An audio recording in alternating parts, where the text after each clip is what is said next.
want some get back. That's what they say. You know, they want some get back.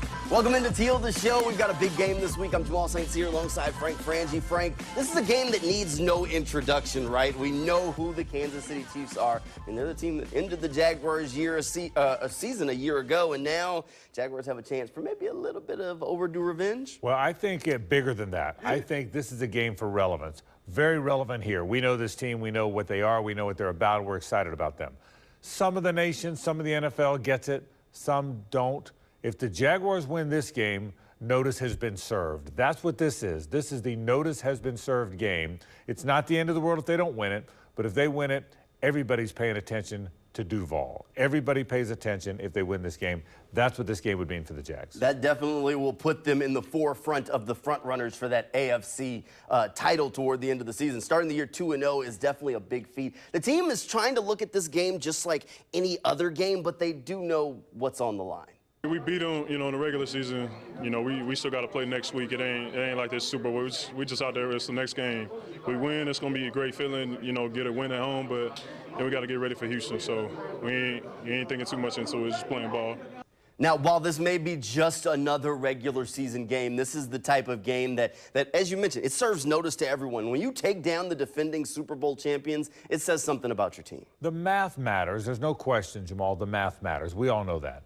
But this is bigger than the math. You've got 17 weeks to make the math count. You're going to win some you're supposed to lose and lose some you're supposed to win. That's the way the league is. But from relevance, for confidence, for this fan base, for this team to walk out of here knowing that it might be playing in Las Vegas one day, you win this game. And I'll tell you this, they're as good as the Chiefs. What happens is, the tough part of this game is when you play someone that you usually haven't beaten or that the league hasn't beaten, it's hard to make yourself believe you're going to beat them. It's hard to make yourself believe it's really going to happen. I see that in all sports.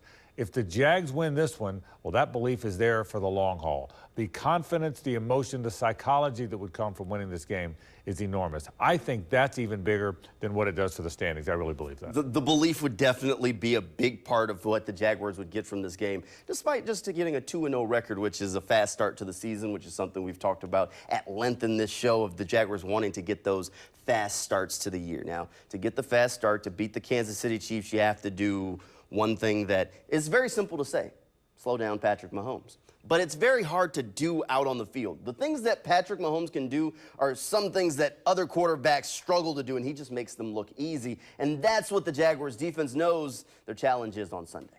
Normally, you might have to cover like 4 to 6 seconds, and playing a quarterback like this, you might have to cover 8 to 10 seconds now. So he's just a guy that can really extend plays and get opportunities to his receivers where they can start, just playing backyard football.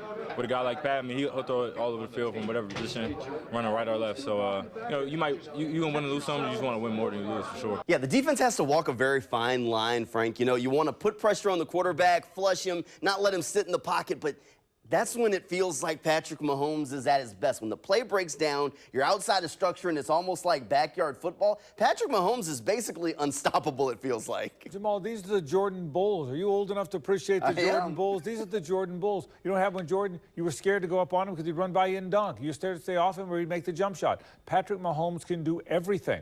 That's the concern. If you do this, he does that. I think the key, though, is don't let him beat you off schedule. Make him beat you from the pocket. Now, he can because he can do everything. But I think what you don't want is you play good defense, you cover, he breaks contain, you think you've done your job, he extends the play, and the next thing you know, he's hitting you down the field for a 35 or 40-yard play. That's what I think the key you have to avoid is don't let him beat you off schedule, because Patrick Mahomes can do just about everything. He definitely can. Now, part of that, not letting him beat you off schedule, is the Jaguars' pass rush. They got off to a pretty good start to the season. Trayvon Walker got a sack. Josh Allen got 3 sacks. Josh Allen in a contract year. I'd say he has the most pressure on him of any single Jaguars player on their roster. Having a 3-sack game to start the year, definitely a big confidence boost for Allen. Josh came in training camp locked and loaded. He was ready, and he's had that look on his face. And he went out there, and he let his hard work in the offseason show up. He was away, but he was taking care of his business, and he came back, and, it showed. We just hope it continues, and he's on a mindset that, he's going to make it continue. If Josh Allen can go out and have another 3-sack kind of day, I think that would be pretty good for the Jaguars. He played fast and physical. That's as well as Josh has played in a long time, and I think he would tell you that. Fast and physical. Boy, the Jaguars' defense was physical. That's as physical as I've seen them in a few years. They were tough. If the defense is that, tough, fast, and physical, we know what that offense is going to be. If the defense is that, and we'll see this week, boy, they've got a chance. I love the way Josh Allen's one of the best guys in the locker room. He's one of the best guys in town. Everybody's rooting for the guy. Great seeing him off to that great start. Defense is going to need another fast and physical kind of day, but the offense is going to have to light up the scoreboard on Sunday. We'll talk more about the Jaguars offense right around the corner when Teal The Show returns. It's going to be awesome. It's going to be awesome. Home opener here. A lot of energy, obviously, this offseason about, about us, about our team, about the season, and it's going to be exciting to see the bank filled up. We had a nice, really solid playoff atmosphere here, too. And that's what it's going to feel like on Sunday, week 2. So definitely excited for that. It's going to help. It's going to help our cause. Welcome back into Teal The Show. So Jaguars getting ready for their home opener. This is the first home opener sellout, Frank, since 2018. So this is a big game. Kansas City Chiefs coming to town. Of course, that home opener back in 2018 was when the Patriots came to town. So defending Super Bowl champions definitely bring out that Duval home crowd. This is a moment of significance for the franchise, not just the football team. That's the point. The place is going to be packed. It's going to be a real sellout. You see sports teams all the time, Jamal, talk about they sold out, but then you see 10,000 empty seats. Not this week. There's not going to be a lot of red and gold in there. There's not going to be a lot of empty seats. There's going to be people in those seats. This is a big moment for Jacksonville, a moment of relevance. It's a moment of celebration. I've talked to people all week long. They can't wait till Sunday gets here, and I think that's where people are. So this is a sellout. This is a big moment. It's a big moment for Jacksonville. Everybody's watching. I can't wait. This is going to be a huge game. This is a huge game for Doug Peterson. This is going against his mentor, Andy Reid, and Doug Peterson has never beaten his former head coach, Andy Reid. They've gone head-to-head 3 times. Peterson's lost all 3. If you want a random stat that gives you hope for maybe where this season could go at the end, I got you. Doug Peterson and Andy Reid have played 3 times, but they've done it in 2 separate seasons. Both times that they've played, one of them has gone on to win the Super Bowl. First time, Doug Peterson lost to Andy Reid, week 2 of the season, went on to lead the Eagles to the Super Bowl. Last year, of course, Kansas City Chiefs went on to win the Super Bowl. So maybe a little foreshadowing of things to come here for one of these teams.